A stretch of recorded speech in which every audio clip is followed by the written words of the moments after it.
Yeah. So my name is David Weiss. I work at New Visions. I'm a formative assessment specialist. My job is to work in the math curriculum.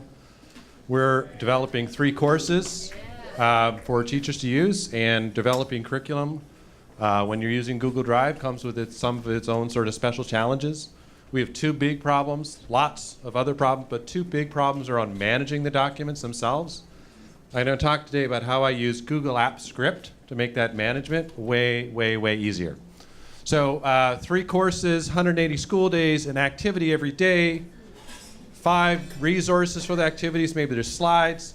We're talking a lot of files. I mean, that's actually, we have about 8,000 curriculum files right now just for math. Okay, so 8,000 files. It turns out that I wanted to make a change to the files. I wanted to be able to put short URLs in those files. About half of them, I needed short URLs in the files so that I could figure out how often people are using various resources. So I could go to Bitly.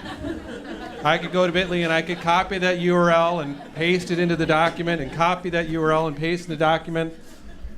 That takes a lot of time though, and I was curious, so I worked out how much time it takes. 4,000 files, 4 links per file, 6,000 links, a minute and a half per link. That's 9 days of clicking, folks.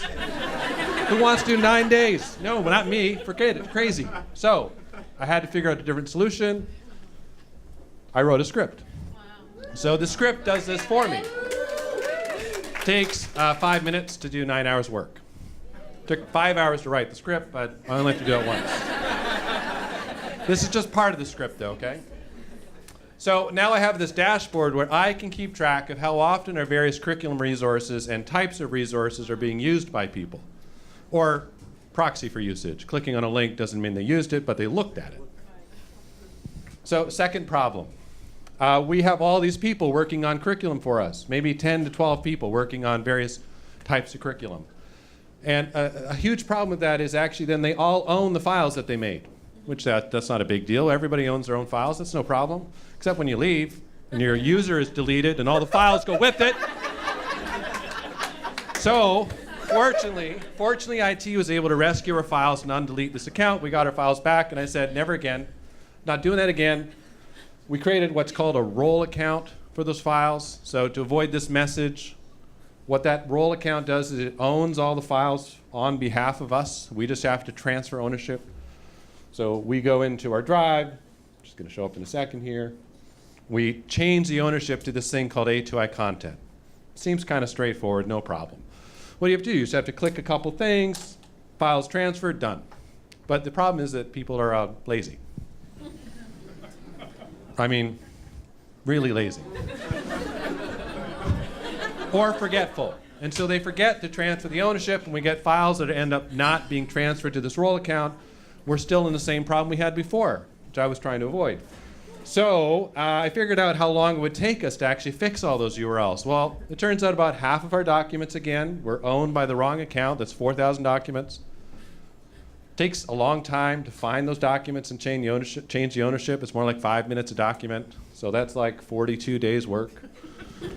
42 days without sleeping, without taking the break, without using the bathroom, just clicking. Well, that's not really acceptable. That's too much work. So what do you think I did? Here it is. Anybody notice anything funny? Oh, that's the same script as before, because it starts off with the same first step. It takes all these files and dumps it in a spreadsheet. Why would I do the same job twice? If I can write a solution to do it once, I copy the solution. So to sum up, working in Google Drive documents can be a lot of clicking, a lot of tedium. It can be really hard.